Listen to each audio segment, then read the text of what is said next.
안녕하세요. 림쌤의 10분 역사에 오신 걸 환영합니다. 저는 여러분의 역사학습 가이드 림쌤입니다.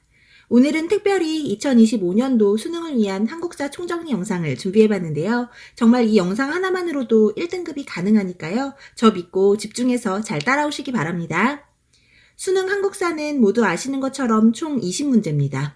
그중 정근대에서 6문제, 근현대에서 14문제가 출제되고요.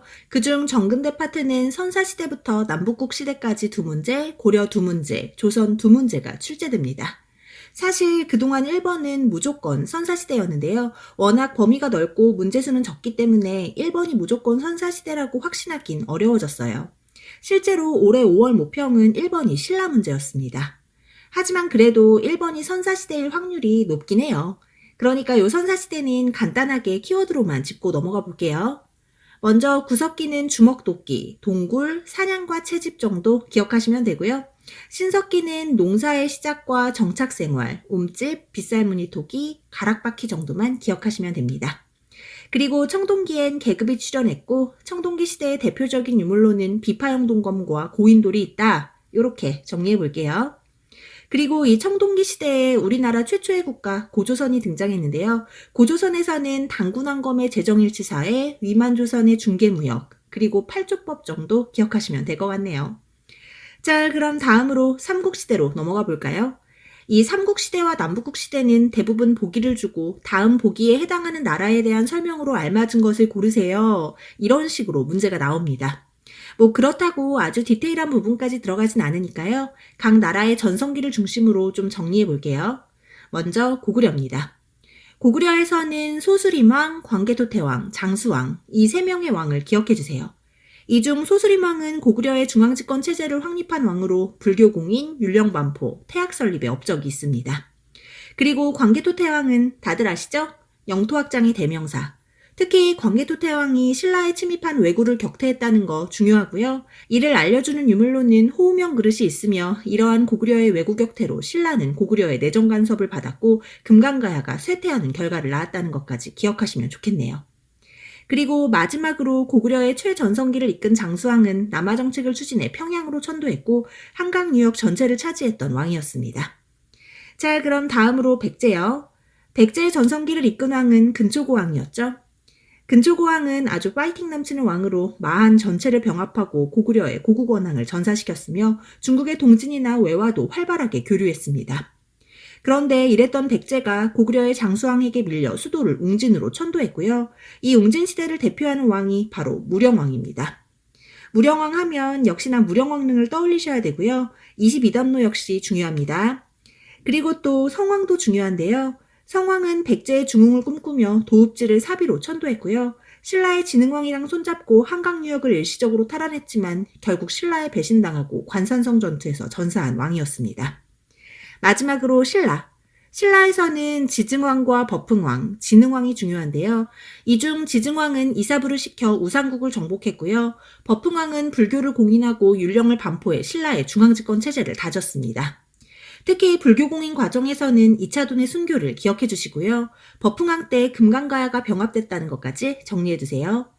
그리고 신라의 전성기를 이끌었던 진흥왕은 백제의 성왕과 함께 한강 유역을 탈환한 뒤 이후 성왕을 배신하고 한강 유역 전체를 차지했고요. 영토 확장을 기념하면서 북한산 순수비 등 여러 순수비를 남겼습니다. 그리고 신라에서는 귀족회의인 화백회의와 신분제도인 골품제 정도는 좀 기억해 두시는 게 좋을 것 같아요. 그럼 다음으로 남북국 시대. 이 남북국은 발해와 통일신라를 뜻하죠? 이 중 발해가 출제율이 정말 높은데요. 2023년도 수능과 2024년도 수능에서 연속 모두 발해가 출제됐습니다. 특히 발해의 지방통치제도인 오경 15부 62주. 이거 정말 너무 중요합니다. 그리고 이 밖에도 정당성, 선조성 등으로 구성된 삼성 6부 체제와 교육기관인 주자감도 기억해 주시고요. 이러한 발해가 고구려를 계승한 나라였다는 거, 대조영이 세웠다는 거, 선왕 때 전성기를 맞아 해동성국이라고 불렸다는 것까지 반드시 기억해 주세요. 그리고 통일신라는 나온다면 무조건 신문왕이 나올 거고요. 신문왕 하면 왕권 강화를 위해 관료전을 지급하고 노급을 폐지했다는 거 너무 중요합니다. 그리고 국학 설립과 구주오소경, 통일신라의 촐락문서인 민정문서까지 잘 정리해 두세요. 그리고 통일신라 말 나라가 엉망이 되면서 원종과 애노에난 같은 농민봉기가 일어났고요. 호족들이 성장하면서 궁예나 견원, 왕건 등 걸출한 인물들이 등장해 후삼국 시대가 도래한다는 것까지 정리해 두시면 좋겠네요. 자, 이렇게 선사시대부터 고대까지 정리해봤고요. 다음 고려로 넘어가 볼까요? 고려에서는 기억해야 할 왕이 딱 4명 있는데요. 먼저 태조왕건, 너무 중요합니다. 왕건은 고려를 세우고 후삼국을 통일한 왕이었죠. 이러한 왕건하면 호족 통합정책인 사신관제도와 기인제도를 기억해 주시고요. 무엇보다 훈요십조가 중요합니다. 그리고 고려 정기에 정말 중요한 왕으로 광종이 있는데요. 광종은 노비양건법과 과거제, 이거 출제율 정말 높아요. 광종이 왕권 강화를 위해 노비양건법과 과거제를 실시했다는 건 그냥 세트로 외우세요. 특히 과거제는 쌍기의 건의를 받아들였다는 것까지 기억해 주시면 좋겠네요. 그리고 성종. 고려의 성종은 최승로의 시무 28조를 받아들여 유교를 통치 이념으로 삼았고 12목을 설치했습니다. 그리고 고려 후기의 공민왕도 완전 중요한 왕인데요. 공민왕은 원 간섭기 끝자락에 왕이 돼서 반원 자주 정책을 펼친 왕입니다. 그 과정에서 쌍성 총관부를 공격해 영토를 수복했고요. 공민왕 하면 역시나 전민 변정도감을 반드시 기억해 주세요. 다음은 고려의 대일관계인데요. 이 고려가 나름 황제국을 자처하긴 했지만 사실 정말 외침이 많은 나라였어요. 먼저 고려 초 거란의 침입이 3차례나 있었는데요. 이때 기억해야 할 인물로는 서희와 강감찬이 있습니다. 서희의 외교담판과 강감찬의 귀주대첩, 다들 들어보셨죠? 특히 서희는 외교담판으로 힘쓰지 않고 강동육주를 확보했고요. 강감찬은 귀주대첩에서 대승을 거두며 거란을 물리쳤습니다. 하지만 연이어 여진의 침입이 이어졌고요. 이때 윤관이 별무반을 이끌고 동북구성을 세워 여진을 혼내줬지만 이후 폭풍 성장한 여진이 금을 건국하더니 급기야 고려의 사대를 요구했습니다. 그리고 이를 이자겸과 같은 문벌들이 수용했고요. 이에 반발해 묘청의 서경천도 운동이 일어났지만 이를 김부식이 진압하며 묘청의 난은 실패했습니다. 한편 고려의 지배층이었던 문벌들의 오만함이 하늘을 찌르자 결국 무신정변이 일어나며 무신집권기가 도래했고요. 이때 몽골의 침입이 이어졌습니다. 그리고 이 당시 최고 권력자였던 최후는 몽골과의 향쟁을 구실로 강화도로 천도했고 육지에 남은 이들은 처절하게 몽골에 저항했습니다. 이때 활약했던 대표적인 인물로 김윤우가 있는데요. 김윤우의 처인성 전투와 충주성 전투를 기억해 주시고요. 이때 또 국가의 위기를 부처의 힘으로 극복하자는 취지로 8만대장경이 제작됐다는 것도 같이 알아두시면 좋겠네요. 하지만 이러한 저항에도 결국 고려는 몽골과 강화를 맺었고요. 이때 끝까지 몽골에 저항했던 삼별초의 항쟁도 기억해 주세요. 하지만 고려는 결국 몽골이 세운 원의 간섭을 받게 됐고요. 이러한 원 간섭기 때는 고려 왕의 이름 앞에 충성충자를 붙여야 했습니다.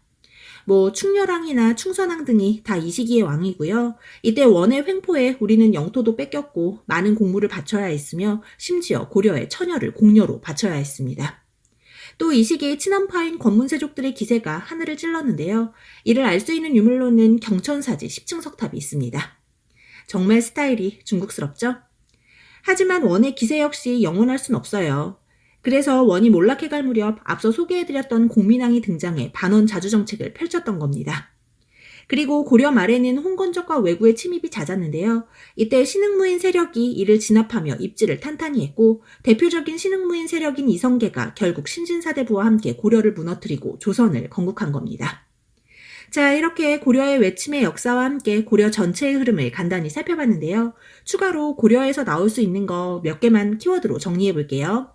먼저 고려의 경제에서 화폐로 활구를 사용했다는 거. 요거 은병이라고 부르기도 합니다. 그리고 경시서라는 관청이 있었다는 거. 토지제도는 전식과 국제무역항 병란도, 통치제도로는 중앙의 이성육부, 지방의 오도양계를 기억해 주세요. 그리고 문화에서는 역사서인 삼국사기와 삼국유사, 팔만대장경, 직지심체요절, 고려 청자까지 정리해두세요. 자, 이렇게 고려를 한번 정리해봤고요. 이제 정근대의 마지막 파트인 조선으로 넘어가 볼게요. 조선은 임진왜란을 기점으로 조선 전기와 후기로 나눌 수 있고요. 이 중 조선 전기의 중요한 왕들로는 태종과 세종, 성종이 있습니다.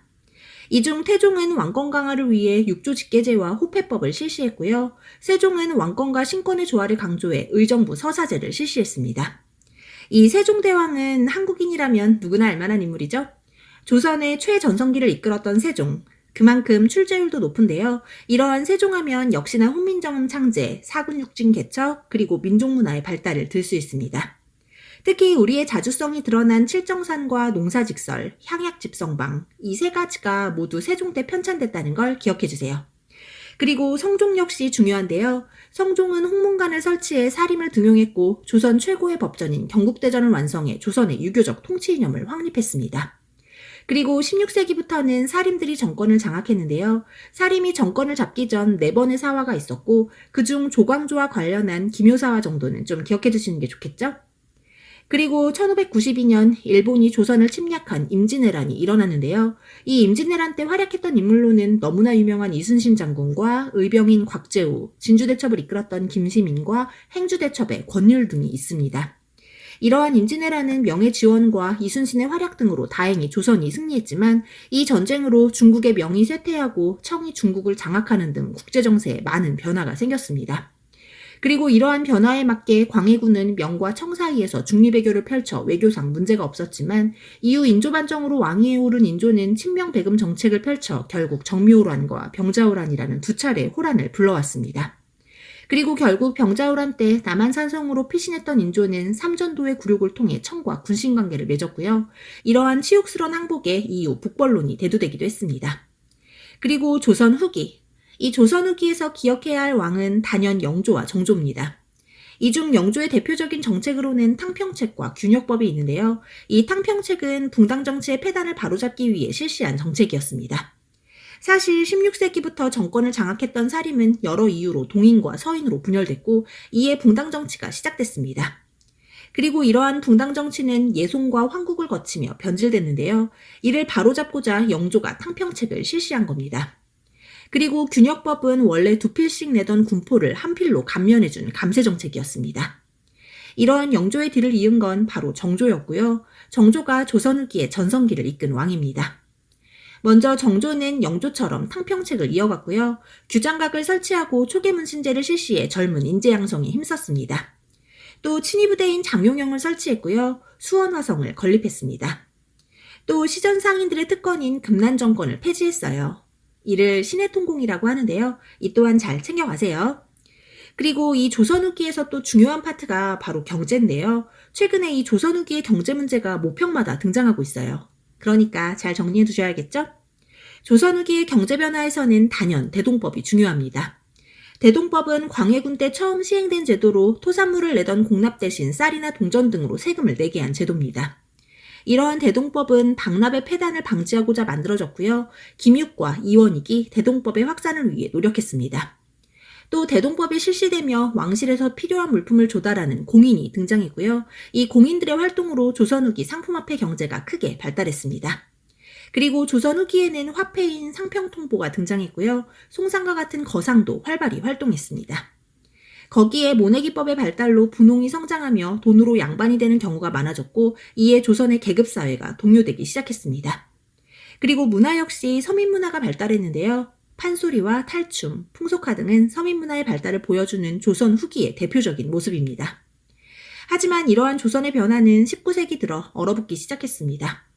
정조의 죽음 이후 세도 정치가 시작됐기 때문인데요. 이 시기 삼정의 문란으로 백성들의 삶은 너무나 어려워졌고 이에 홍경래의 난과 임술농민 봉기 등 농민 봉기가 일어났습니다. 자, 이렇게 세도 정치까지 조선 후기의 내용을 정리해봤고요. 이로써 정근대가 끝났습니다. 자, 그럼 지금부터 수능 한국사에 꽂힌 근현대로 넘어가 볼까요? 근현대는 크게 개항기, 일제강점기, 현대 이렇게 세 파트로 나눌 수 있고요. 개항기에서 5문제, 일제강점기에서 5문제, 그리고 현대에서 4문제가 출제됩니다. 문제 비중이 꽤 크죠? 그래서 정근대보다는 확실히 좀 더 디테일하게 들어갈 건데요. 지금부터 다시 한번 심호흡하시고 출발해 볼게요. 먼저 개항기는 1863년 흥선대원군 시기부터 시작됩니다. 흥선대원군은 고종의 아버지로 어린 아들을 대신해 10년간 조선을 통치했는데요. 이때 흥선대원군은 세도 정치로 혼란했던 조선 사회를 안정시키기 위해 비변사와 서원을 철폐했고요. 호포제와 사창제를 실시해 민생 안정을 꾀했습니다. 또 왕권 강화를 위해 경복궁을 중건했는데요. 이때 무리한 경복궁 중건으로 민심을 잃기도 했습니다.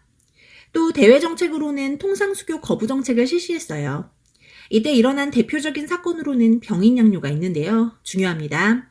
병인양요는 프랑스군이 강화도를 침략한 사건으로 천주교를 탄압한 병인박해가 원인이었습니다. 이러한 병인양요에서 활약한 인물로는 정족산성의 양원수와 문스산성의 한성근이 있고요. 이때 프랑스군이 퇴각하며 우리의 외교장각 도서를 약탈해 갔습니다. 그리고 다른 한편에서는 독일인 오페르트가 흥선대원군의 아버지인 남영군 묘의 도굴을 시도하는 오페르트 도굴 사건이 일어났고요. 미국 역시 제너럴 셔모노 사건을 구실 삼아 강화도를 침략했습니다. 이를 신미양요라고 하는데요. 이 역시 중요합니다. 이 신미양요에서는 광성보에서 눈물겨운 항쟁을 보여줬던 어제연을 기억해주세요. 이처럼 이 시기 서양 열강들이 보여준 비신사적인 태도에 흥선대원군은 전국에 척화비를 세우고 통상수교를 강력하게 거부했는데요. 하지만 이러한 흥선대원군이 왕은 아니었기에 그의 정치는 10년 만에 막을 내리게 됩니다. 그리고 이후 민씨들이 중심이 된 고종정부가 1876년 일본과 강화도 조약을 맺으며 마침내 조선의 문이 열렸습니다. 이 강화도 조약은 운요 사건이 계기가 됐고요. 이 조약의 정식 명칭이 조일수호 조교라는 거 너무 중요합니다. 이러한 조일수호 조교는 우리나라가 외국과 맺은 최초의 근대적 조약이자 불평등 조약으로 일본의 치해법권과 해안 측량권, 무관세, 곡물의 무제한 유출 등을 허용해줬습니다. 그리고 이를 시작으로 문이 열린 조선은 서양 열강과도 수교를 맺기 시작했는데요. 가장 먼저 미국과 조미수호 통상조약을 맺었습니다. 이는 조선 책략이라는 책이 계기가 됐고요. 이러한 조미수호 통상조약 역시 치해법권과 최애국 대우가 포함된 불평등 조약이었습니다. 한편 이 시기 새로운 정치 세력이 된 개화파는 통리기무화문을 설치하고 신식군대인 별기군을 창설하는 등 개화 정책을 이어갔습니다. 하지만 이러한 개화 정책을 반대한 사람들도 있었는데요. 이들을 위정척사파라고 부릅니다. 이러한 위정척사파의 대표적인 인물로는 이양로가 있고요. 외양 일체론을 내세워 강화도 조약을 반대했던 최익현과 조선 책략의 유포에 반대해 영남 만인소 사건을 주도한 이만손이 있습니다. 이처럼 한편에서는 개화 정책에 반대하는 움직임도 거셌는데요.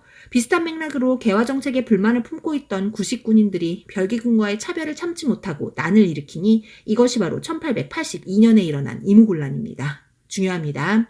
이때 구식군인들의 난이 생각보다 굉장히 컸어요. 그래서 이를 진압하기 위해 어이없게도 조선 정부는 청에 도움을 요청했고요. 결국 청군이 이를 진압하고 그 대가로 조선은 청과 조청상민 수륙 무역장정을 체결했습니다. 또 일본과는 재물포조약을 맺고 일본군의 서울 주둔을 허용해줬습니다. 한편 이무군란 이후 지연된 개화 정책으로 불만이 생긴 급진개화파들은 김옥균을 중심으로 정변을 일으켰는데요. 이것이 바로 1884년에 일어난 갑신정변입니다. 중요합니다. 이때 우정총국의 개국 축하연 자리에서 정변을 일으킨 급진개화파는 청의 4대 청산과 신분제 폐지, 재정의 호조 일원화 등을 주장했지만 이 역시 청의 진압으로 3일 만에 실패했고요. 갑신정변의 결과 조선과 일본은 한성조약을, 그리고 청과 일본은 텐진조약을 맺었습니다. 이렇게 조선 정부가 어떤 사건을 해결할 때마다 외세의 힘을 빌리자 그들의 영향력은 커져만 갔고 청과 일본의 경제 침탈 역시 심화되며 농민들의 삶은 더욱 피폐해졌습니다. 이러한 때 고통받던 농민들 사이에서 동학의 교세가 확산되며 동학농민운동이 일어났는데요. 완전 중요합니다. 이러한 동학농민운동은 1894년 고부에서부터 시작됐고요. 고부군수 조병갑의 횡포에 전봉준을 중심으로 들고 일어난 농민군은 고부농민봉기와 백산봉기, 황토현 전투와 황룡촌 전투에서 파죽지세로 승리를 거두더니 급기야 전주성까지 점령했습니다. 결국 조선 정부는 이를 진압하기 위해 또다시 청에 도움을 요청하는데요. 자신의 백성들을 진압하기 위해 외국 군대를 부르다니 정말 너무나 화가 나는 대목입니다. 하지만 결국 조선 정부의 요구에 청군이 들어왔고 텐진조약에 따라 일본군 역시 조선에 들어오자 청과 일본의 전쟁을 염려한 동학농민군은 양국 군대의 철수와 패정개혁안의 실시를 조건으로 정부와 전주화약을 맺어 자진 해산했습니다. 그리고 개혁 추진기구로 전라도 일대에 집강소를 설치했습니다. 이러한 동학농민운동의 1차 봉기는 반봉건적인 성격이 강한데요. 이들의 개혁 내용을 보면 토지의 균등분배와 신분제 폐지, 과부의 재가호용 등을 찾아볼 수 있습니다. 한편 동학농민군의 해산 후 조선 정부는 청일 양국에 철수를 요청했지만 일본군은 이를 거부하고 경복궁을 점령해 결국 청일전쟁을 일으켰습니다. 이에 동학농민군은 일본군 타도를 위해 다시금 봉기했는데요. 반해세 성격을 띠고 있는 동학농민운동의 2차 봉기는 안타깝게도 우금치 전투의 패배를 끝으로 실패했고요. 경복궁을 점령한 일본이 조선의 내정개혁을 강요하며 가보개혁이 이뤄졌습니다. 이 갑오개혁은 김홍집과 궁극기무처가 중심이 됐고요. 이때 과거제 폐지와 신분제 폐지, 재정의 일원화, 조세의 급납화, 사법권의 독립 등의 개혁이 이뤄졌습니다. 특히 이때 신분제가 폐지됐다는 건 중요한 포인트인데요. 드디어 갑신정변과 동학농민운동의 공통의 목소리였던 신분제 폐지가 이뤄진 겁니다. 그리고 마침내 청일전쟁에서 승리한 일본은 청에게 랴오둥반도를 할양받았는데요. 이를 지켜보던 러시아가 프랑스와 독일을 끌어들여 일본을 저지했고, 이러한 삼국 간섭에 결국 일본은 랴오둥반도를 토해냈습니다. 이에 조선의 명성황후는 일본의 견제를 위해 발빠르게 칠러 정책을 추진했고요. 이를 견제한 일본은 급기야 명성황후를 시해하는 을미사변을 일으켰습니다. 그리고는 더욱 조선의 내정개혁에 깊숙이 관여해 을미개혁을 추진했는데요. 이러한 을미개혁 때는 단발령과 태양력 도입, 소학교 설치 등이 이루어졌습니다. 한편 고종은 자신의 신변보호를 위해 러시아 공사관으로 피신했고, 이러한 아간파천으로 조선에 대한 러시아의 영향력이 커지자 서재필이 조직한 독립협회는 고종의 황궁을 요구했습니다. 이 독립협회는 민중계몽을 목표로 한 사회단체로 독립신문과 독립문을 만들었고요. 민중집회인 만민공동회도 개최했는데요. 이 만민공동회가 러시아의 저령도 조차 요구를 막아냈다는 걸 기억해주세요. 이러한 만민공동회는 정부 대신들까지 참여한 관민공동회로 확대됐고요.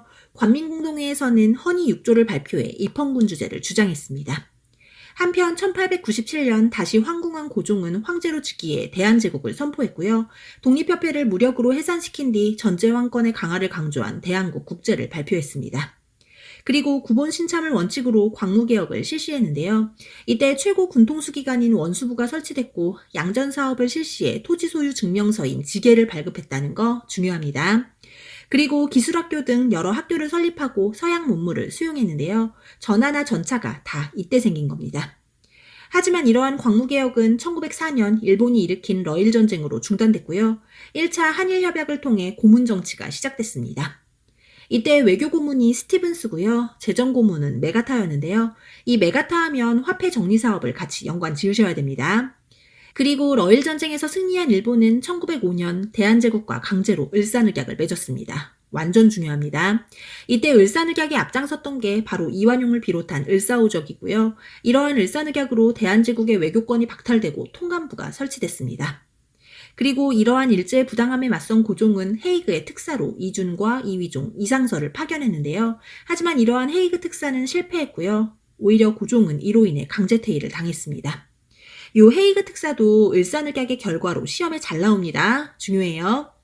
그리고 1907년 정미 7조약 때는 대한제국의 군대가 해산됐고요. 행정부를 장악한 차관 정치가 시작됐습니다. 그리고 마침내 1910년 우리는 일제의 국권을 빼앗겼는데요. 지금부터는 이러한 과정에서 국권을 수호하기 위해 노력한 우리의 저항에 대해 살펴볼게요. 먼저 항일의병입니다. 항일의병은 을미사병과 단발령의 반발에 일어났던 을미의병과 을사늑약에 반대했던 을사의병, 이 을사의병 때는 최익현과 신돌석을 좀 기억해주세요. 그리고 군대를 해산시킨 정미 7조약에 반대한 정미의병 역시 중요합니다. 이 정미의병 때는 해산된 군인들의 가담으로 의병의 규모가 커졌고, 이러한 의병들은 13도 창의군을 결성해 서울 진공작전을 펼쳤습니다. 한편 의거활동에서는 전명훈과 장인환의 스티븐스 사살, 안중근의 이토이로부미 사살, 나철이 만든 오적 암살단의 활동 등이 있고요.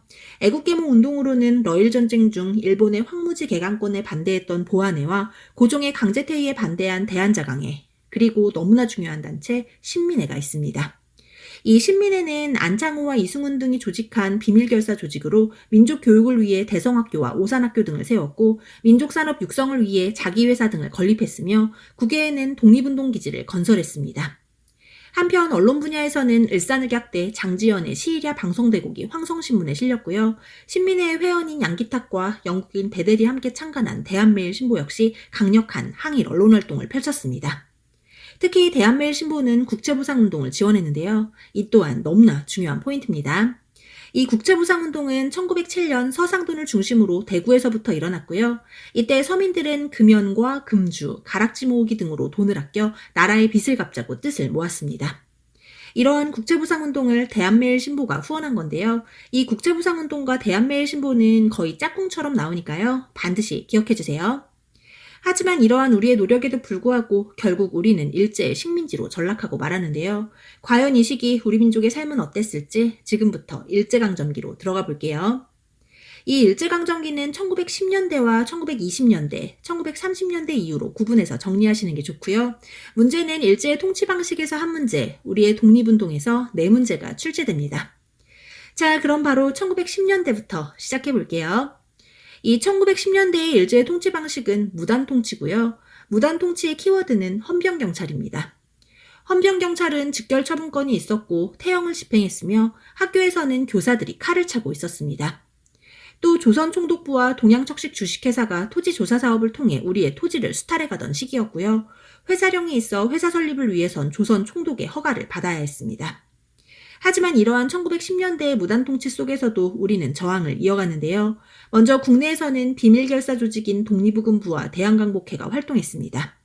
이 중 독립의금부는 고종의 밀명을 받아 활동한 단체로 임병찬이 중심인물이었고요. 대한강복회는 박상진이 대구에서 조직한 비밀결사 조직으로 공화정을 주장했습니다. 한편 국외에서는 독립운동 기지를 건설해 독립군 양성에 주력했는데요. 먼저 서간도 삼원보에는 신민회의 후원으로 경학사와 신흥강습소가 세워졌고요. 독립군인 서로군정서가 조직됐습니다. 그리고 북간도에는 민족학교인 서전서숙과 명동학교, 이후 북로군정서로 발전하는 중광단이 있습니다. 또 연해주 블라디보스토크에는 신안촌과 권업회, 대한광복군 정부와 대한국민의회가 결성됐고요.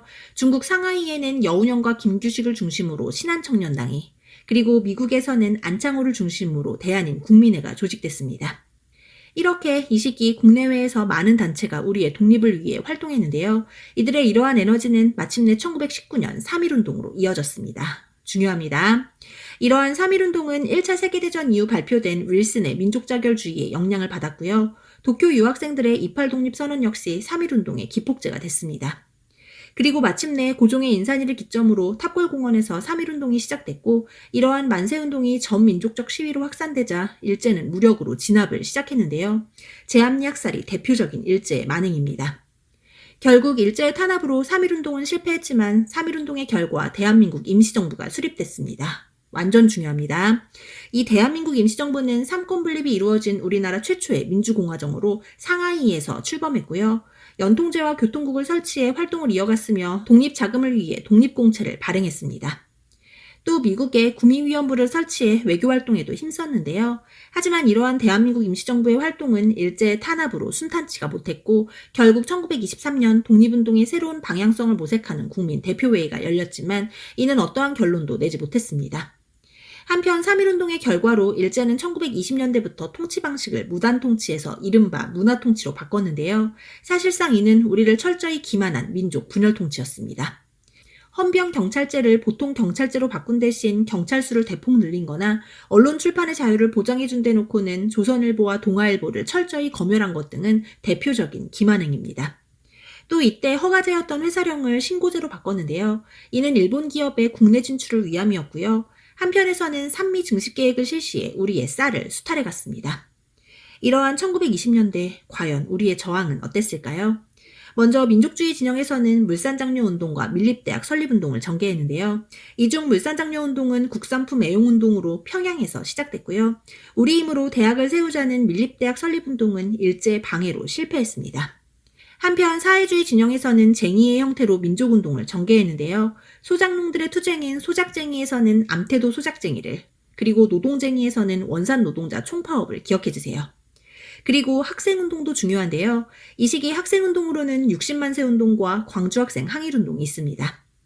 이 중 60만세 운동은 순종의 인산위를 기점으로 일어났으며 사회주의와 민족주의 연대의 희망을 보여줘 신간의 창설에 영향을 미쳤습니다.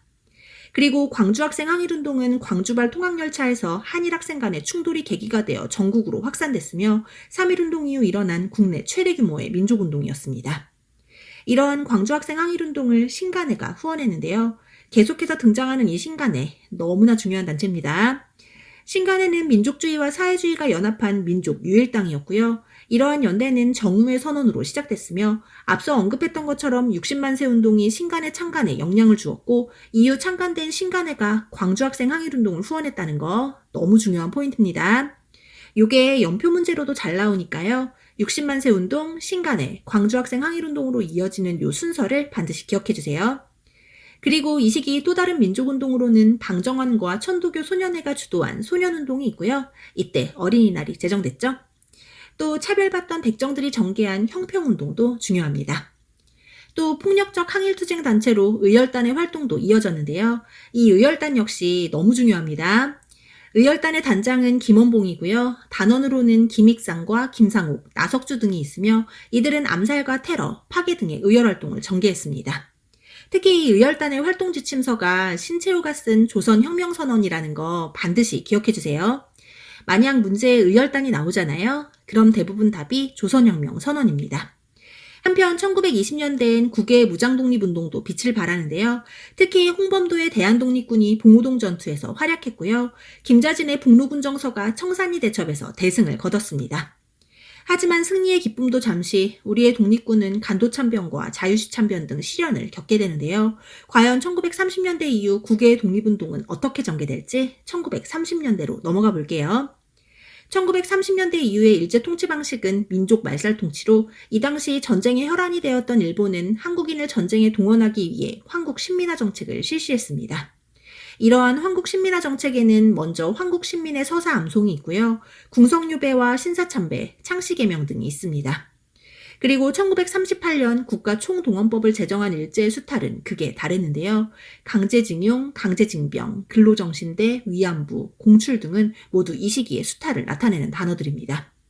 왜 제가 앞서 일제의 통치 방식이 무조건 한 문제 나온다고 했었죠? 그게 상당히 높은 확률로 이 1930년대에서 출제되니까요. 잘 기억해 두세요. 이렇게 1930년대는 그야말로 암흑의 시대였는데요. 그럼에도 불구하고 이어진 우리의 저항. 먼저 만주에서는 지청천의 한국독립군이 쌍성보 전투와 대전자령 전투에서 승리했고요. 양세봉의 조선혁명군은 영릉가 전투와 흥경성 전투에서 승리를 거뒀습니다. 그리고 중국 관내에서는 김원봉의 조선의용대가 활약했는데요. 이 조선의용대는 중국 관내에 만들어진 최초의 조선인 무장독립군이었습니다.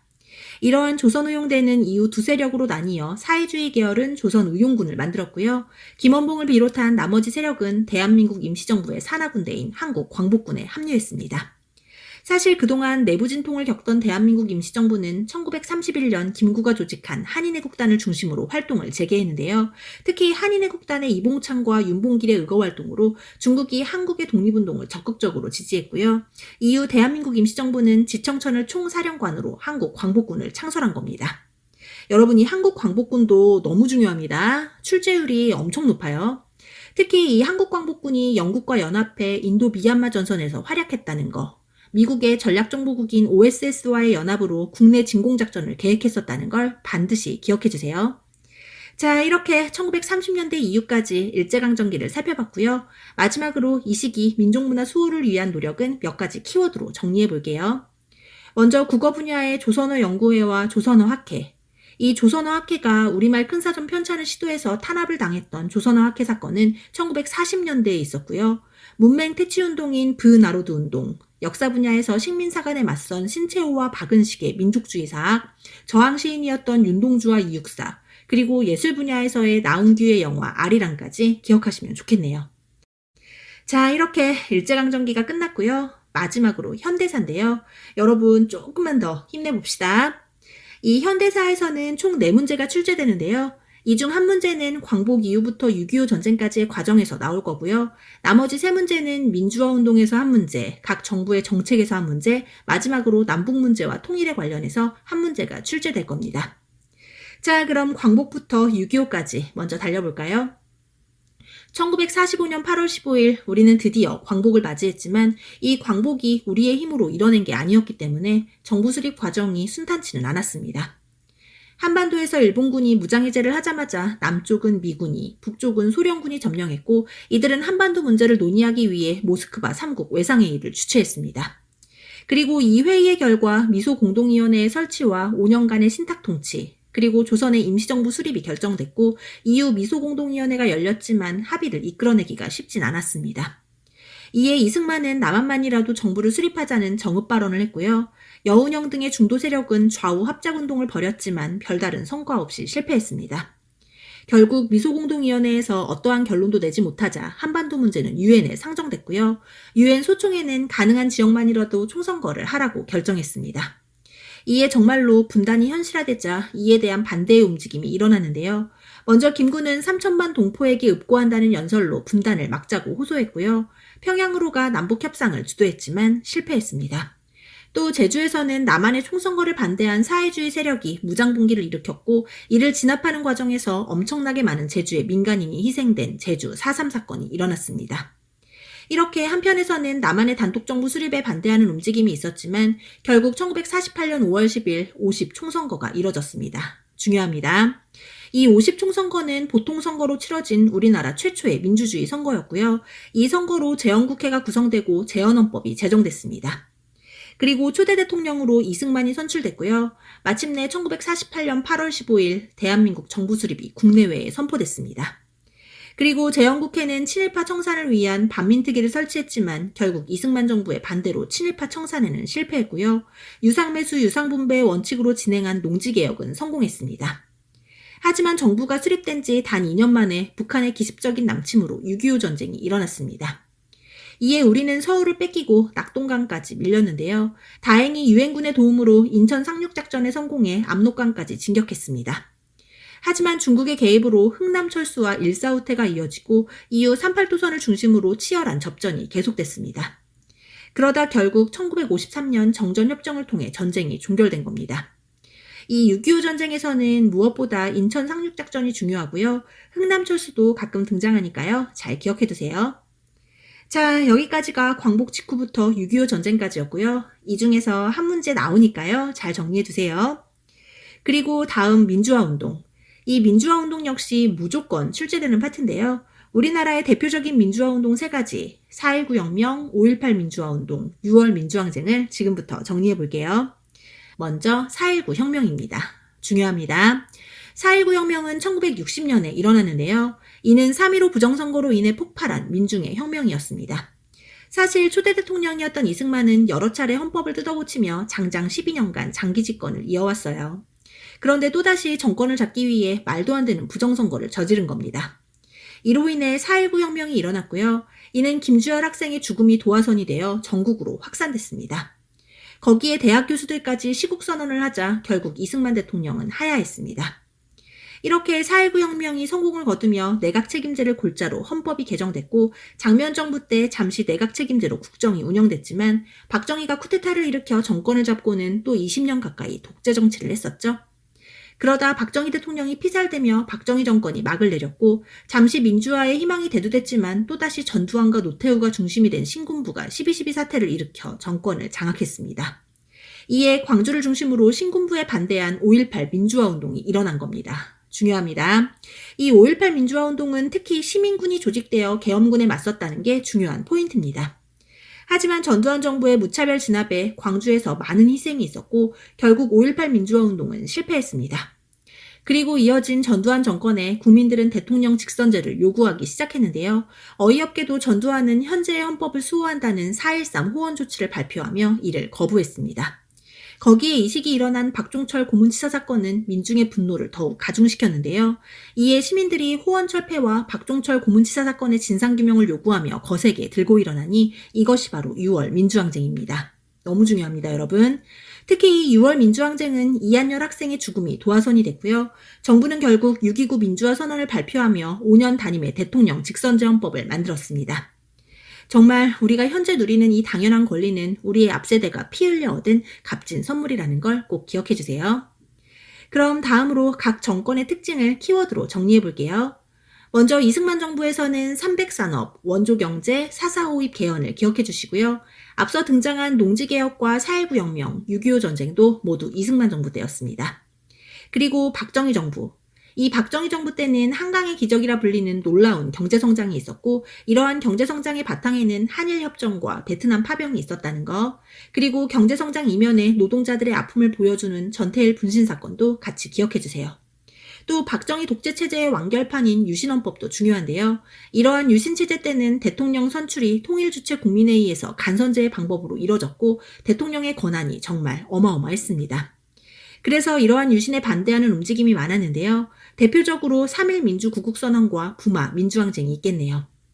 그리고 박정희 정부 때 했던 7.4 남북 공동성명도 중요한데요. 요건 남북관계 관련해서 다시 말씀드릴게요. 그리고 전두환 정부는 5.18 민주화운동과 6월 민주항쟁이 걸쳐 있어서 단독으로 출제될 확률은 적은데요. 3조5항의 시대였다 정도 기억하시면 될 것 같네요. 그리고 노태우 정부 때는 서울올림픽을 개최했으며 중국 등 사회주의 국가와의 북방외교를 시작했습니다.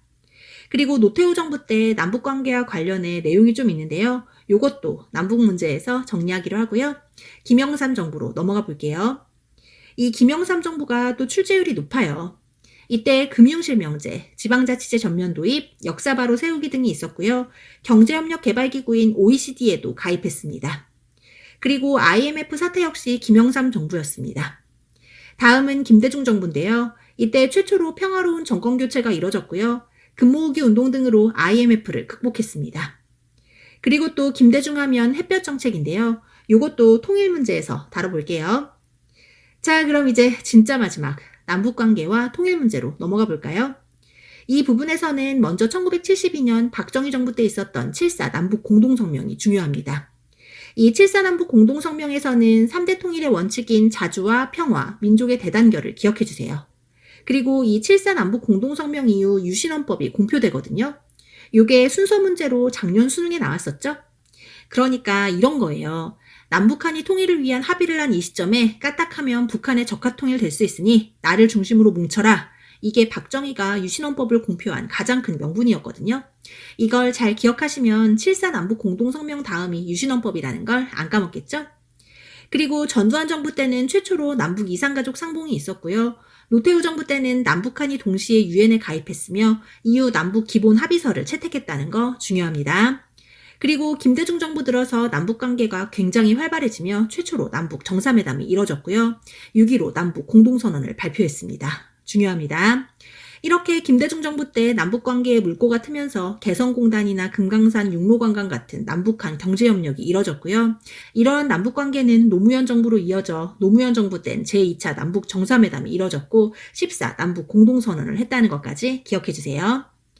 이렇게 남북관계까지 살펴봤는데요. 이 남북관계에서는 박정희 정부 때 7.4 남북 공동성명과 노태우 정부 때 남북기본합의서, 그리고 김대중 정부 때 6.15 남북 공동선언이 중요하니까요. 잘 정리하시기 바랍니다. 자, 여러분, 이렇게 수능을 대비한 한국사 전체 총정리를 숨가쁘게 달려봤는데요. 오늘 준비한 내용 여기까지입니다. 진짜 이 영상만 잘 숙지하셔도 수능 한국사 1등급 받으실 수 있습니다. 그러니까 잘 복습하시고요. 이 영상의 내용을 정리한 필기노트도 준비되어 있으니까요. 필요하신 분들은 더보기란을 참고하셔서 구매하시면 됩니다. 그럼 수능을 준비하시는 모든 수험생분들 모두 좋은 결과 있으시길 제가 열심히 응원하겠습니다. 오늘 정말 고생 많으셨고요. 구독과 좋아요는 언제나 감사드립니다. 그럼 안녕, 뿅!